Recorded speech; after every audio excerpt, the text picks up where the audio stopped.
Hello students, I hope कि तुम सब लोगों का प्री अच्छा गया होगा।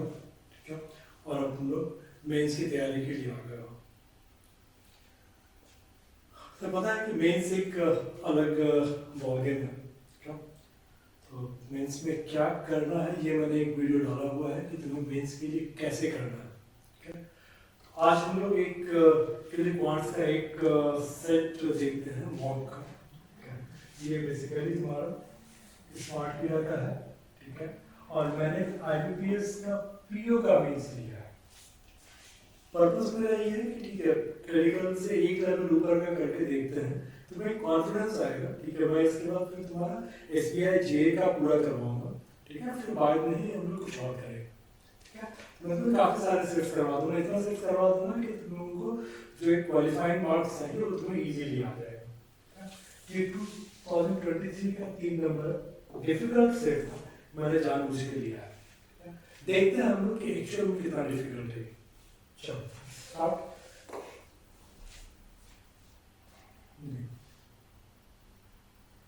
एक टेबल दिया हुआ है, इसमें बोलता है कि मेडल्स वोन by country of the 5 days of the Asian games. ठीक है, 5 दिन एशियन गेम्स में 23, 24, 25, 26, 27। फिर आता है कि गोल्ड है, सिल्वर है, ब्रॉन्ज है, एक्स माइनस है, एक्स एक्स प्लस है। इसको देख के जो समझ में आता है कि भाई इसको तो माइनस ए प्लस ए कर जाएगा, तो यहाँ भी माइनस बी यहाँ कर जाएगा, minus C plus D minus D plus C minus C. तो बेसिकली 3x करके ही सब में है। एक चीज ये समझ में आता है। टोटल 5 डेज की भी बात करूँ तो y है, y माइनस है, y प्लस है। टोटल 3f 3y है। ठीक है, इधर का देखोगे तो 3x करके 5 दिन है। देखते हैं इससे हम लोग क्या डिराइव कर सकते हैं। On 2 of the days there was no gold medal. ठीक है, 2 दिन गोल्ड मेडल नहीं था। On 2 of the days there was no gold medal. Number of gold medals won by the country of the last 3 days are different prime numbers. अगर last 3 दिन, 5 तो total दिन है, अगर लास्ट 3 दिन में डिफरेंट प्राइम है तो इसका मतलब ये मेरा जो है ना, यहाँ पर मेरा कोई भी गोल्ड नहीं है। यहाँ पर गोल्ड मेरा जो है इस सॉरी 2 दिन गोल्ड नहीं है, ये 3 दिन अलग अलग है। Sorry, number of gold medals on any day must be the same और more than the previous day. अब एक तो बोल रहा है कि 3 different on the last 3 days different prime numbers। तो सेम की बात भी खत्म होगी, बोल रहा है कि डिफरेंट प्राइम नंबर्स है, तो इसका मतलब बढ़ते क्रम में आएगा। ठीक है, इससे ज्यादा इसमें आएगा, इससे ज्यादा इसमें आएगा। गोल्ड की बात कर रहा है। Total number of medals on these 5 days was 60। जो टोटल मेडल थे वो 60 थे।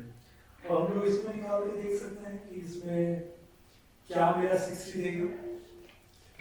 तो देखो, टोटल तुम्हारा y plus X plus Y plus F, ये तुम्हारा 60 है। तो अगर मैं यहाँ पर ये लिखूँ 3y इक्वल टू 60 तो चलेगा।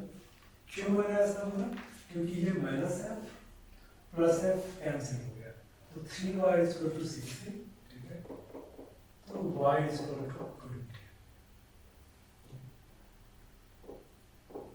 फिर आता है 1 2 3 4 5, 5x equal to Y. 5x equal to Y, Y का वैल्यू है 20। इसका मतलब हो गया x इक्वल टू 4। मेरे पास x का वैल्यू आ गया, y का वैल्यू आ गया।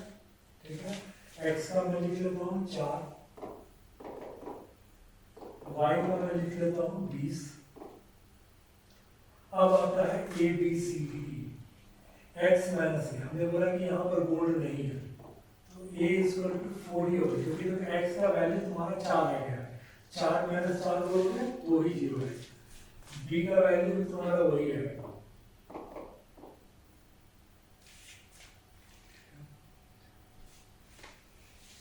उसके बाद ये आता है कि टोटल कितना है। तो अगर मैं इसको टोटल करता हूँ तो हर एक में जो है 3x आ रहा है, x minus x x plus है, तो हमने वैल्यू निकाल दी। तो ऐसे भी देखोगे तो ये जो टोटल आएगा तुम्हारा, ये आ रहा है 12।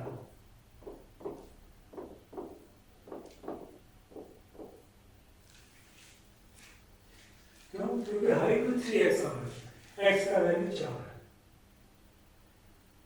तो यहाँ पर मेरा वैल्यू निकल आएगा भाई, ये 8 आ जाएगा, ये 8 आ जाएगा, ये 4, ये 4, ये 0, ये 0।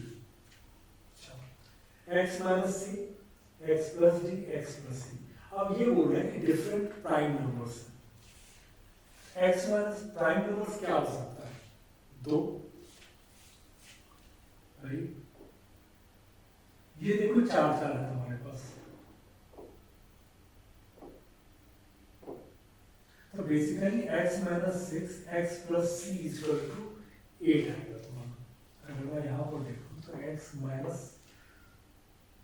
सी और x प्लस सी, इसको करोगे तो ये तुम्हारा 8 माइनस 4, तो ये 4 आ जाएगा। ये हमको पता ही है कि भाई बेसिकली 4 ये सारा तो सेम है, तो इसमें ज़्यादा नहीं भी जाते हो। अगर हम लोग यहीं पर देखते हैं कि इसका वैल्यू क्या ले सकते हैं। देखो यहाँ पर 2 से x आएगा, तो ये 8 ही आएगा, x माइनस 6 सी एक्स प्लस सी, ठीक है, ये तुम्हारा 8 आ जाएगा 2x। अगर ये तुमने 2 लिया तो ये 6 आएगा। 2 के अलावा और क्या ले सकते हो? तुम्हारे पास 2 ही ऑप्शन है, या तो 2 लोगे इसका वैल्यू या 3 लोगे। यहाँ पर क्या हो रहा है कि प्लस डी और प्लस ये आ रहा है और डिफरेंट प्राइम नंबर्स हैं। तो हमारे पास जो ऑप्शन है ना, इसको छोड़ के गोल्ड प्लस ब्रॉन्ज, क्योंकि सिल्वर सब्जेक्ट एक्स ही है, एक्स का वैल्यू 4 है, तो गोल्ड प्लस ब्रॉन्ज मिला के तुमको 8 मिल रहा है। तो तुम्हारे पास बहुत ऑप्शन नहीं है। इसको 2 लोगे तो ये 6 आएगा, इसको 3 लोगे तो ये 5 आएगा। अब यहाँ पर आता है कि मेरे पास ये डिफरेंट प्राइम नंबर मेरे पास कितने आ सकते हैं, क्योंकि 8 के नीचे वाला चाहिए मुझे। 8 के नीचे में 7, 5, 3, 2 मेरे पास प्राइम नंबर की अगर मैं बात करूं लेस देन 8, तो ये है मेरे पास 2, 3, 5 और 7। अब ये तो तय है कि भाई अब अगर आना है तो ये 2 आ गए, अगर इसको 2 लोगे तो ये 3 लोगे, बट ये 3 होगा नहीं, क्योंकि x प्लस डी, x का वैल्यू तुम्हारा 4 है, तो ये प्लस कर रहे हो तो ये 3 नहीं होगा। इसका मतलब ये हो गया कि c का वैल्यू मेरा जो है x माइनस सी या तो 2 होगा या 3 होगा। अगर ये 2 है तो c का वैल्यू मेरा 2 आएगा, अगर ये 3 है तो c का वैल्यू 1 आएगा। तो c का वैल्यू 1 या 2 आएगा। d का वैल्यू फिक्स है क्योंकि बढ़ते हुए क्रम में है, ठीक है, तो 2 या 3 यहाँ होगा, यहाँ 5 होगा, यहाँ 7 होगा। तो d का वैल्यू मुझे पता है कि 1 ही आएगा, x plus D equal to 5। e का वैल्यू मुझे पता है कि e का वैल्यू मेरा 3 ही आएगा, क्योंकि मैंने बोला था कि 2, 3, 5, 7, तो 5, 7 तो प्लस वाले में आ जाएगा, 2 और 3 इधर में आ जाएगा। तो बाकी सारा डाटा तुम्हारा निकल गया, सिर्फ जो बच गया है वो ये वाला है कि x माइनस सी जो है 23 सितंबर को तुम्हारा गोल्ड जो है 2 होगा या 3 होगा। ये एक डाटा मेरा बच गया, बाकी सारा डाटा हमारा निकल गया। अब इसको हम लोग ये कर सकते हैं, या तो मैं इसको पूरा लिख लूं और इसका फोटो ले लूं, तुम लोग इसको अपने पेपर पर कर सकते हो। अगर मुझे लिखना हो, लिखने की जरूरत नहीं है। देखो हम लोग को तो ये पता ही है कि भाई यहाँ पर या तो 2 या 3 आएगा, इसके अलावा तो सारा फिगर हम लोग को पता ही है कि ये 4 है, ये 0 है, ये 8 है, ये 8 है, ये 0 है, ये 4 ही है, ठीक है। ये मेरा अगर 2 होगा तो ये मेरा 6 हो जाएगा, अगर ये 3 है तो 4, 3, 7, ये मेरा 5 हो जाएगा। इसमें कोई दिक्कत नहीं है। ये मेरा हमने बोला कि ये 5 होगा, ये 5, 4, 9, ये मेरा 3, 12 हो जाएगा।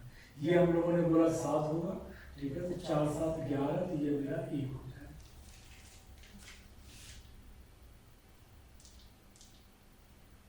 मैं अगर इसको फोटो ले लेता हूँ तो क्या होगा ना कि इससे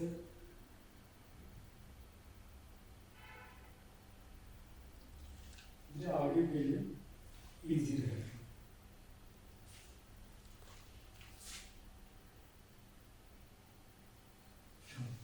क्वेश्चन हो जाता है। क्वेश्चन है, how many bronze medals were won on 26 सितंबर? 26 सितंबर में अगर आओगे तो तुमको पता है कि ब्रॉन्ज 3 था।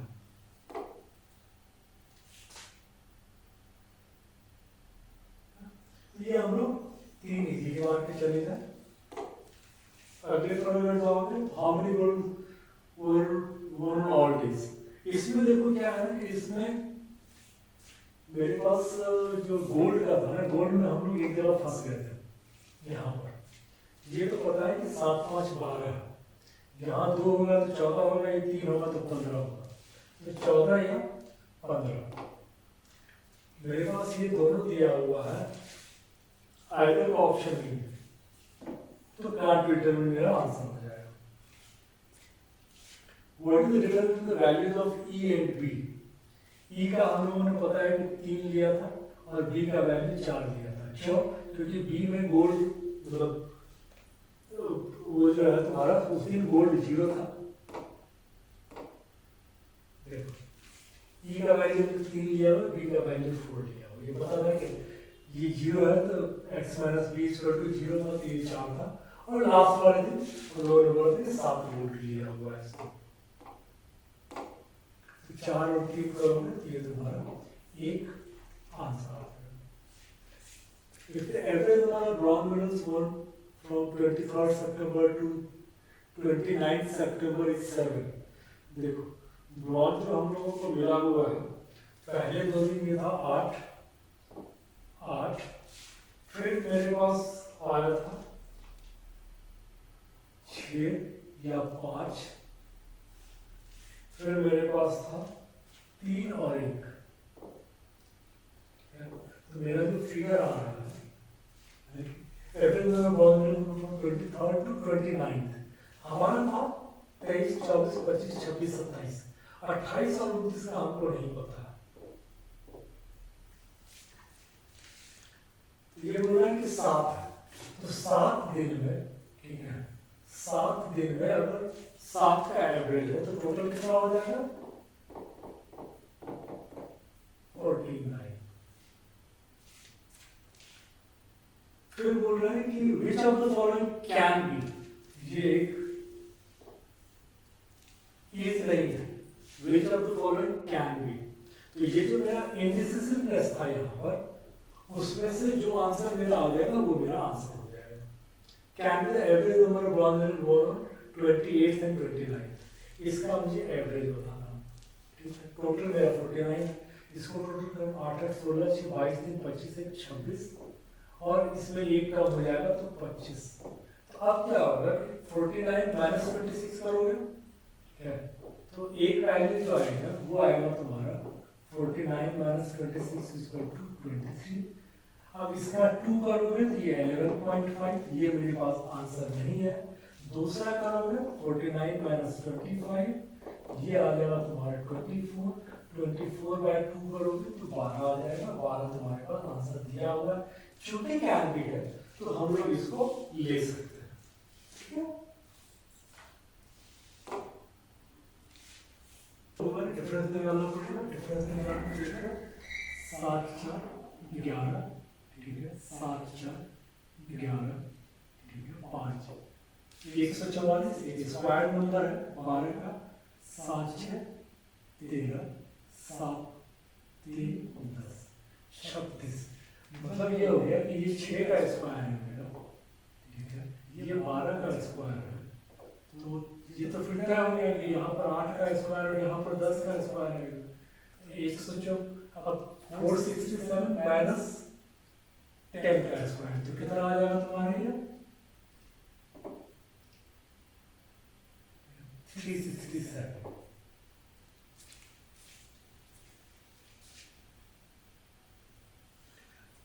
303 प्लस 64 करोगे तो वो भी आ जाएगा।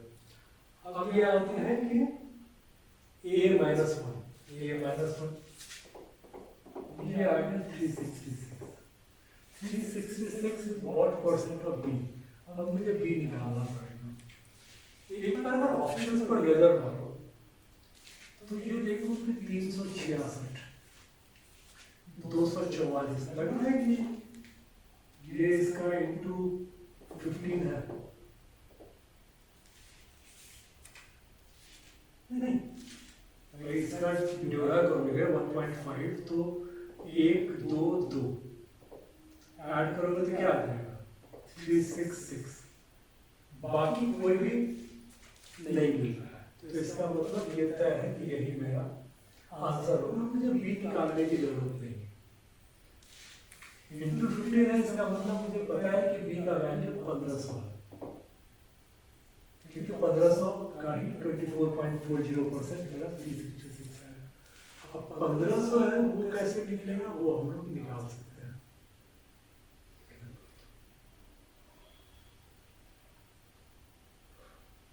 क्योंकि अगर मैं इसमें देखूँ तो 1500 का मतलब होता है इंटू 1। 1500 से इधर देखता हूँ तो इंटू 0.8, 15 बटे 120, 12 छठे 72।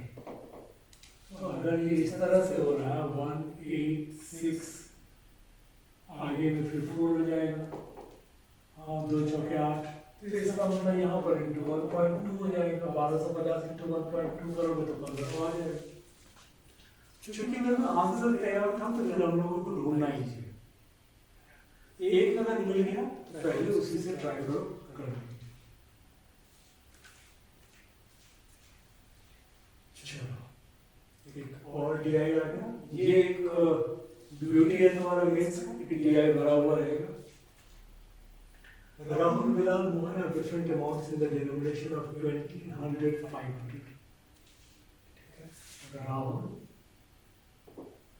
Bilal Mohan 20, 100, 500. Average amount of all three of them is 680. 680 into 3. तो अगर मैं टोटल करना चाहूँ यहाँ पर, ठीक है, तो मैं बोल सकता हूँ 680 into 3 1800 और 240, तो 2040 रुपये। Each one of them has at least one note of each denomination. Totally 2000, इसका मतलब एक बात तो समझ में आ गई कि ये तो एक एक ही होगा,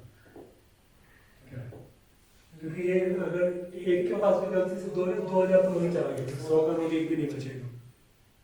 ठीक है, फिर आता है कि Bilal and Mohan have the same number of rupees 100 note. अब अगर यहाँ पर देखो तो यहाँ पर तुम्हारा 1500 गायब हो गया, तो बच गया तुम्हारे पास टोटल 540 रुपये। इन दोनों को मिला लोगे, ठीक है, तो तुम्हारे पास आता है 540 रुपये। 540 में तुम्हारे पास ये कितना हो सकता है? मैक्सिमम 4 ही हो सकता है, क्योंकि 4 से ज्यादा करोगे अगर तो 5 हो जाएगा तो पूरा एरिया जो कंज्यूम हो जाएगा। तो ये तो मिनिमम तो तुमको 20 या 60 रुपये तो चाहिए, ये तुमको 4 ही है। अब तो बिलाल और Mohan have the same number, जिसका मतलब बिलाल और मोहन के पास एक एक है और राहुल के पास 2 है। अब ये मेरा निकल गया 400, तो ये बच गया मेरे पास 140।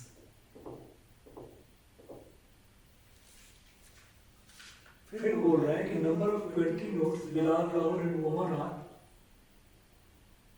x, x plus 1, x plus 3y respectively.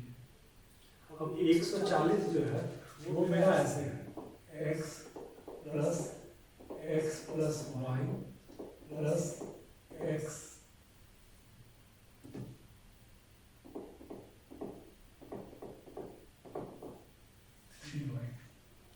अगर मैं इसको करता हूँ 1 2 3 3x plus y 1 plus 3 4y is equal to 140। अब अगर 3 और 4 है, तो ये तो समझ में आ रहा है कि 3 प्लस 4 7, इसका मतलब इसका वैल्यू 1 ही आएगा। एक्स और वाई का वैल्यू 1 ही आएगा कि टोटल मेरे पास 7 ही नोट है। तो 3 और 4 है, तो इसका मतलब एक्स और वाई दोनों का वैल्यू एक ही आएगा। अब बोल रहा है कि बिलाल के पास एक्स है, बिलाल के पास 1 है, राहुल के पास एक्स प्लस वाई है मतलब 2 है, इसके पास 4 है। ये हो गया। अब चाहो तो टोटल भी करो, आगे हो सकता है कि हेल्प कर दो। 40 200 500, जिसके पास आ गया 740, 500 620, जिसके पास आ गया 620, 80 100 500, ये आ गया 680। ट्राई करो कि ये मिलता है कि 8 2 10 4 14, 7 7 14 6 20, ये हो गया। आगे तुम तो पेपर में लिख लो, ठीक है, मैं इसका एक फोटो खींच लेता हूँ।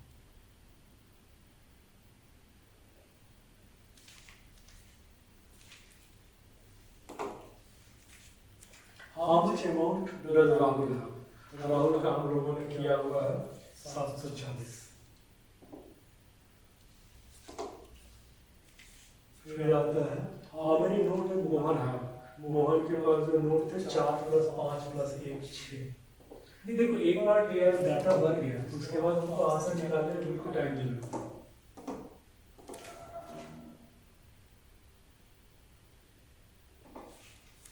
Number of 20 notes of Bilal is what percent of 100 note of Rahul? Bilal के पास 120 का नोट है और राहुल के पास 200 का नोट है, 50। यही था तुम्हारा। अब इसके बाद एक तरह से ये वाला तो मैं इजी बोलूंगा, इसको तो डिफिकल्ट नहीं है, इजी दूंगा। अब फिर आगे quadratic. Solve the following equation, answer the questions given below. a square plus b plus c is equal to 0, a square plus b square plus 1936 plus 88b,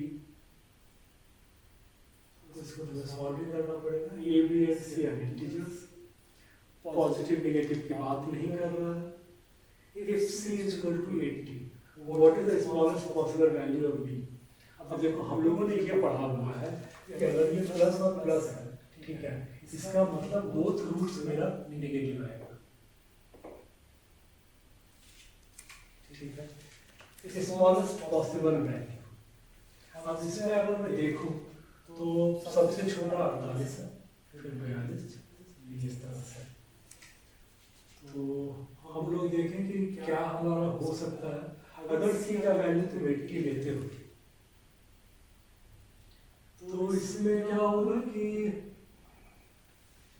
अब बी का वैल्यू अगर तुम 48 लोगे तो 48 को तोड़ के तुम 80 लेके आ पाओगे क्या? 40 प्लस 8 कुछ भी करोगे तो 80 नहीं आ पाएगा, 42 में आ जाएगा। क्यों? क्योंकि हम लोग 40 और 2 लेंगे। देखो यहाँ पर प्लस प्लस का मतलब क्या होगा, इसको जोड़ के हमको करना है। तो 42 अगर मैं लूंगा तो यहाँ पर मैं तोड़ूंगा 40 और 2, 40 दूनी 80, तो 42 तो आ जाएगा। 36 में भी 40 और 4 नहीं हो सकता है, 24 आ जाएगा, क्योंकि 24 में हम लोग लेंगे 20 और 4। लेकिन प्रॉब्लम क्या है कि इसमें ये तुम्हारा स्मॉलेस्ट वैल्यू नहीं है।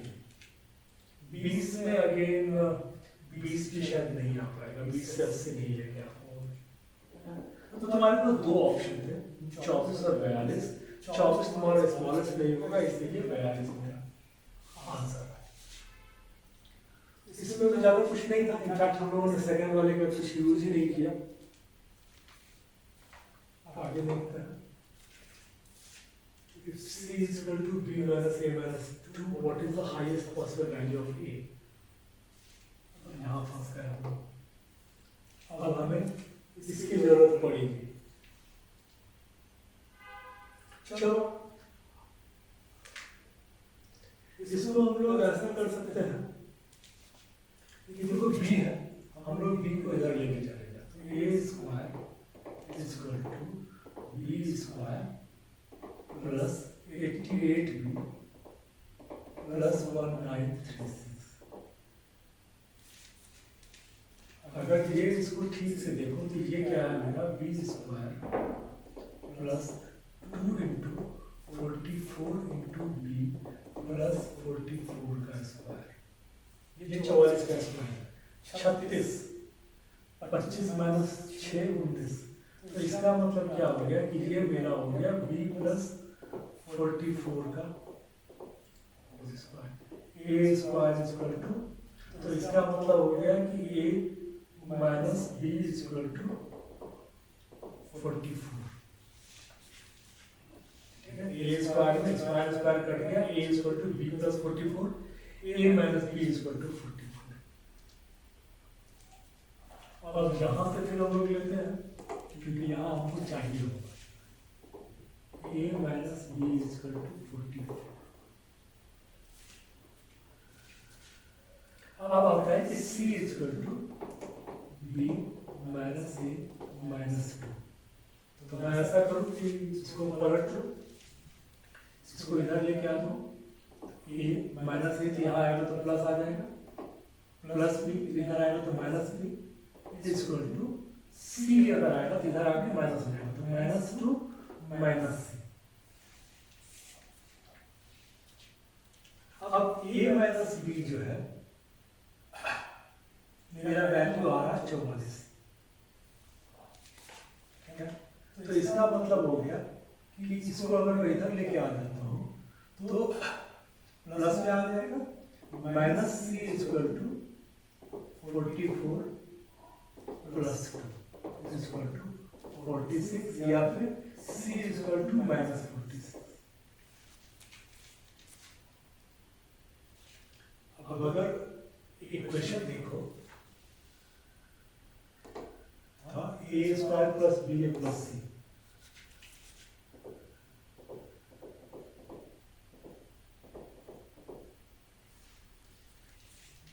Equal to 0। तो अगर तुमने सी की जगह पर माइनस 46 लिया, अगर यहाँ पर माइनस लोगे, ठीक है, तो इसका मतलब ये हो गया कि मुझे घटा के यहाँ पर करना पड़ेगा। ये हम लोगों ने पढ़ा हुआ है, यहाँ अगर प्लस है तो जोड़ेंगे, अगर ये माइनस है तो घटाएंगे। अगर यहाँ पे सी 46 आ गया तो इसका प्राइम फैक्टर क्या है 23। तो मुझे जो आंसर लेना है, ठीक है, उसमें मेरा आंसर 23 इजीली आ जाएगा। और मुझे कुछ यहाँ पर समझ में नहीं आ रहा। बी का वैल्यू हो सकता है कि हम लोग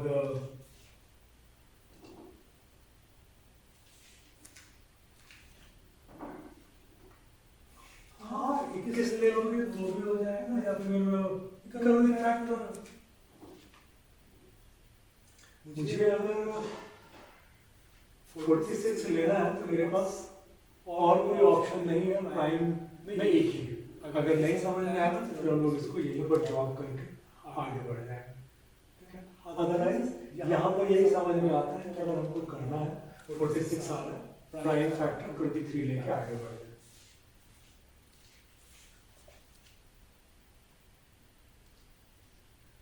A, B, C, D and E took an examination which consisted of 120 questions.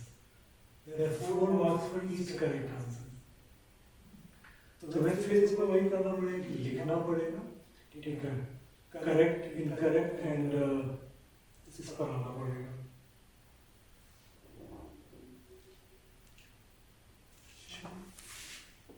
A, B, C, D, E। अब इसमें तुमको दिया हुआ है कि 120 क्वेश्चन टोटल, तो हम लोग ये लिख लें 120 question. There are 4 marks for each correct answer and deduction of 1 mark for each incorrect question. Radar chart given below shows the difference between the correct and incorrect. तो इसका मतलब ये correct आ जाएगा, ये incorrect आ जाएगा, ये मेरा difference है। फिर आता है कि correct answer of each student are more than the incorrect answers. ये मेरा हमेशा ज्यादा होगा। तो अगर मान लो कि 80 आ जाए, इसमें से कुछ एक तीसरा पार्ट आ जाएगा,